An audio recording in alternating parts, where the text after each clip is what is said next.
selanjutnya laporan Panitia Pelaksana Ketua Umum Masyarakat Anti Mafia Tanah dan Masyarakat Peduli Agraria kepada yang terhormat Bapak Asosiat Profesor Gustianto Mika. Dipersilahkan. Ya, terima kasih Bu Agnes. Assalamualaikum warahmatullahi wabarakatuh. Waalaikumsalam warahmatullahi wabarakatuh. Selamat sore dan salam sejahtera buat kita semuanya.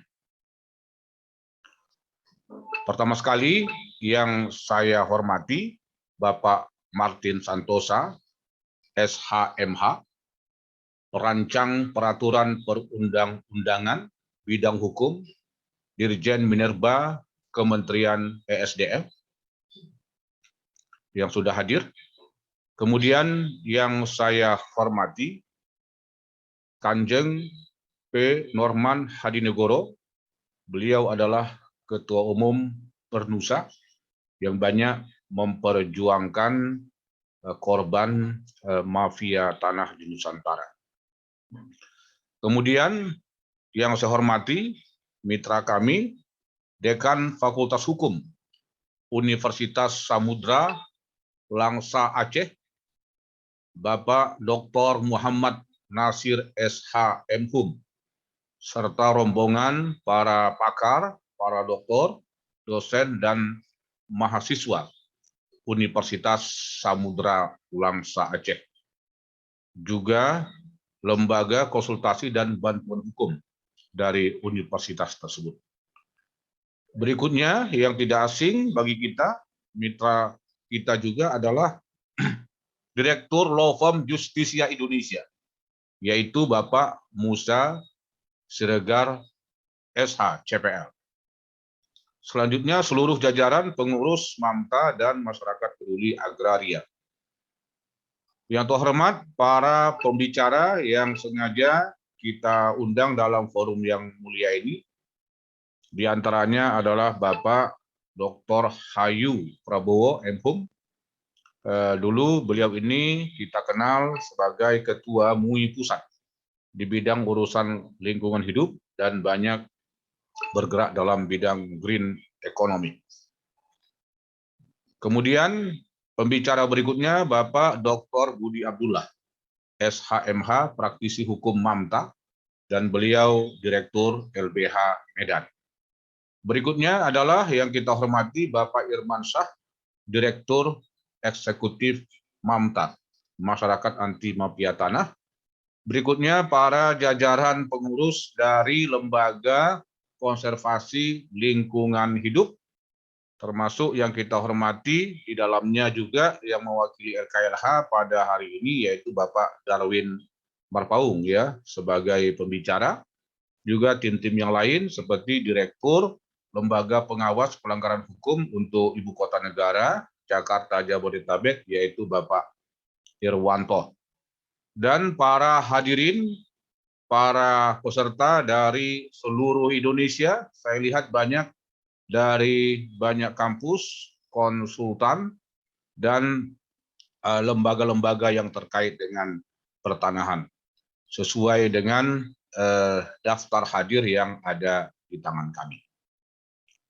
Pertama sekali kita bersyukur kepada Tuhan Yang Maha Kuasa, Allah Subhanahu wa Ta'ala yang telah memberikan rahmat dan karunia-Nya berbagai macam nikmat kepada kita, sehingga kita dapat melangsungkan acara diskusi yang sebenarnya ini adalah bisa disebut dalam bentuk FGD ya, Focus Group Discussion, karena semua peserta diharapkan memberikan kontribusi pemikiran, jalan keluar, pemikiran-pemikiran yang konstruktif ya untuk terbangunnya pengelolaan pertambangan dan kaitannya dengan lembaga-lembaga lain seperti kehutanan dan lingkungan hidup. Sebagaimana yang kami undang dan kami publikasikan, bahwa judulnya sengaja dibuat seperti bombastis seperti ini, yaitu membongkar mafia tanah di bidang pertambangan. Yang intinya nanti sebenarnya adalah mau menyelesaikan benang kusut ataupun masalah-masalah yang mengganjal dalam pengembangan industri pertambangan di Indonesia. Makanya ada beberapa pembicara, setidaknya ada 5 pembicara utama yang masing-masing memiliki pandangan-pandangan dan perspektif yang berbeda. Ada dari perspektif geospasial, perizinan dan legalitas, dan mengetengahkan perusahaan-perusahaan mana saja, baik BUMN ataupun perusahaan swasta, ya, dari perspektif yang saya sebut tadi, yaitu dari geospasial dengan menggunakan berbagai macam aplikasi. Kemudian juga ada dari perspektif hukum, baik pidana ataupun perdata di dunia pertambangan.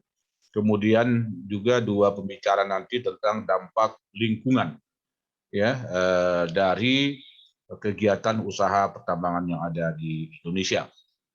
Adapun penyelenggara kegiatan ini sebenarnya bukan tunggal, tapi ini sejak lama menjadi sebuah kolaborasi nasional, ya, berbagai macam elemen bangsa, diantaranya adalah masyarakat peduli agraria yang grupnya juga sudah cukup banyak, ya, grup PA, grup kajian. Kemudian masyarakat anti mafia tanah sebagai realisasi dari pelaksanaan FGD, ya, fokus group discussion problematika mafia tanah pada tanggal 19 Desember yang lalu. Kemudian berkolaborasi juga adalah Law Firm Justisia Indonesia yang pengurusnya hadir, ya, di forum ini sejak sebelum jam 2 tadi. Begitu juga Lembaga Konservasi Lingkungan Hidup, lembaga pengawas pelaku pelanggaran hukum, yang semuanya ini memiliki badan hukum yang sah dari Kementerian Hukum dan HAM. Nah, kemudian dari kampus ini Fakultas Hukum Universitas Samudra, ya, Universitas Samudra Langsa Aceh, yang alhamdulillah dekannya Pak Dr. Muhammad Nasir sudah hadir bersama LKBH, yaitu Lembaga Konsultasi Bantuan Hukum, ya, Ibu Rini dan pasukannya, timnya juga sudah hadir, saya lihat tadi di peserta. Kemudian LBH Medan Islahiyah yang dipimpin oleh Bapak Dr. Budi Abdullah. Nah, kemudian LBH yang lain seperti LBH Perisai Kebenaran yang ada di Jakarta. Nah, Bapak Ibu sekalian, pertama sekali saya dari atas mewakili dari kolaborasi ini ingin mengucapkan terima kasih yang sebesar-besarnya kepada Kementerian ESDM, ya, bidang hukum. Beliau adalah perancang undang-undang, yaitu Bapak Martin Santosa, SHMH, yang tadi sudah mengkonfirmasi untuk hadir dan memberikan materinya untuk kita diskusikan bersama-sama. Juga yang kita ucapkan terima kasih kepada Bapak Dr. Insinyur Hayu Prabowo M.Hum, ya, beliau adalah aktivis green economy atau pakar lingkungan hidup, ya, dari Majelis Ulama Indonesia. Jadi beliau Ketua Lembaga Pemuliaan Lingkungan Hidup dan Sumber Daya Alam Indonesia. Kemudian Ketua Departemen Dalam dan Luar Negeri Dewan Masjid Indonesia, dan beliau nanti sebagai pembicara. Berikutnya Bapak Budi Abdullah, SHMH, advokat dan praktisi hukum MAMTA, kemudian Direktur Eksekutif MAMTA yang banyak mengkaji, ya, tentang dunia pertambangan, kehutanan, dan perkebunan, yaitu Bapak Irmansyah, kemudian Bapak Darwin Marpaung, Bapak Norman Hadinegoro, Ketua Umum Pernusa, dan Ibu Moderator, Ibu Agnes Nova Radomis, SHMKN, PhD Candidate dari Program Doktor Ilmu Hukum Universitas Trisakti. Terima kasih kami ucapkan atas kesediaan Bapak Ibu mendukung dan ikut mensukseskan acara yang kita laksanakan pada hari ini.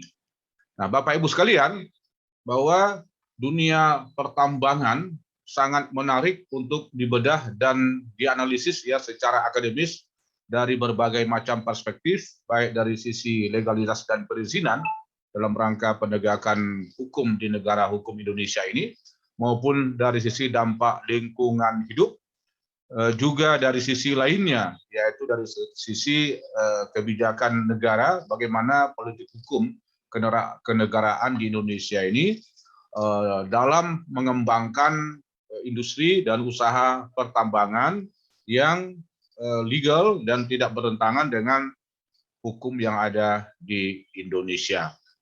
Nah, Bapak Ibu sekalian, ini perlu kita catat bahwa menurut data dari Surat Keputusan Menteri Lingkungan Hidup dan Kehutanan nomor 531 strip Menteri LHK Setjen garing Kum garing 8 tahun 2021 tanggal 31 Agustus tahun 2021 ini tentang data dan informasi kegiatan usaha yang telah terbangun dalam kawasan hutan tetapi tidak memiliki perizinan di bidang kehutanan, ini untuk tahap 2. Nah, di sana memang ada 300-an ya perusahaan-perusahaan yang didaftar oleh Menteri Kehutanan dan Lingkungan Hidup.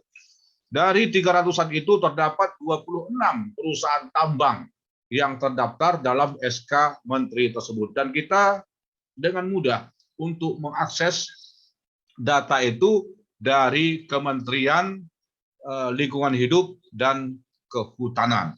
Nah, inilah diantaranya nanti yang akan dibahas ya oleh dua pembicara kita, Pak Irmansyah dan Pak Darwin Marpaung. Dan bagaimana nanti solusi dan strategi kita ke depannya dalam rangka akselerasi pengembangan industri pertambangan di Indonesia yang sesuai dengan kaedah hukum yang berlaku. Nah, Bapak Ibu sekalian, semua data tadi oleh tim kolaborasi ditinjau dari berbagai perspektif, terutama dari ilmu geospasial yang menggunakan berbagai macam aplikasi digital.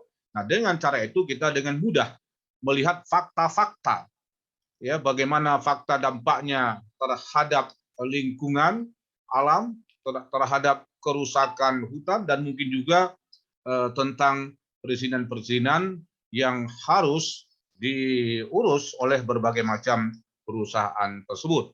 Nah, karena kompleksnya permasalahan di sektor pertambangan ini dan urgennya untuk kita kembangkan sebagai upaya kita untuk mensejahterakan masyarakat, memproduktifkan lahan-lahan yang tidak produktif, ya maka terbentuklah kolaborasi nasional elemen bangsa untuk menggelar kajian ilmiah seperti yang kita gelar pada hari ini dengan tajuk yang membongkar mafia tanah di sektor pertambangan karena terkait dengan perizinan dan perambahan kawasan di luar izin yang diberikan oleh kementerian. Nah, Bapak Ibu sekalian, saya tidak akan memperpanjang kata lagi. Topik-topik yang akan dibahas pada sore hari ini juga sudah saya jelaskan dan sudah ada di publikasi. Semoga acara ini bisa berjalan lancar dan membuahkan pikiran-pikiran yang konstruktif ya untuk pembangunan dunia pertambangan, dunia hukum, kemudian aspek lingkungan hidup, apalagi kita ini dapat kepercayaan menjadi tuan rumah nantinya untuk pertemuan G20.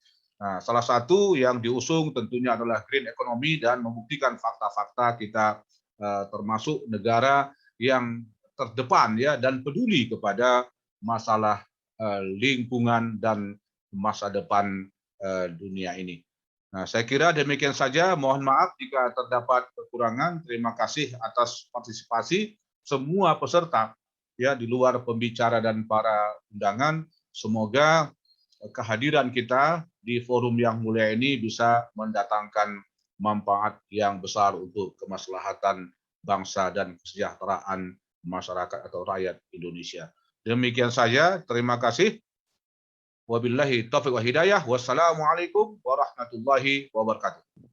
Waalaikumsalam warahmatullahi wabarakatuh. Baik, terima kasih. Demikian tadi laporan Panitia Pelaksana Ketua Umum Masyarakat Anti Mafia Tanah dan Masyarakat Peduli Agraria.